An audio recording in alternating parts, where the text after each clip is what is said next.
Social culture society of Bishnupriya সোসাইটির পক্ষ থেকে আজ আগরতলার ভগৎ সিং যুব আবাসে একদিনের সম্মেলন এবং সাংস্কৃতিক অনুষ্ঠানের আয়োজন করা হয়। এদিনের এই অনুষ্ঠানে উপস্থিত ছিলেন শিল্প এবং বাণিজ্য দপ্তরের মন্ত্রী শান্তনা চাকমা, কমলপুর নগর পঞ্চায়েতের চেয়ারম্যান প্রশান্ত সিনহা, সোশ্যাল কালচার সোসাইটির সভাপতি অলকা সিনহা সহ অন্যান্যরা।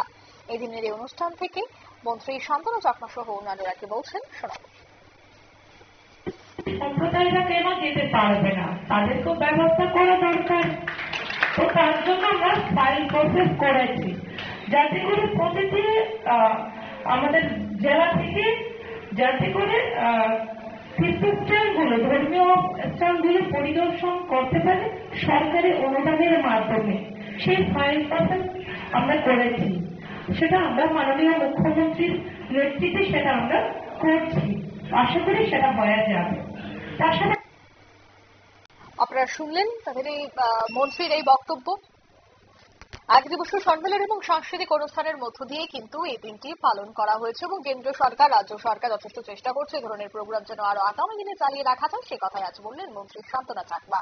নিয়ে নিচ্ছে ছোট্ট একটি বিজ্ঞাপন বিরতি, সঙ্গে থাকুন।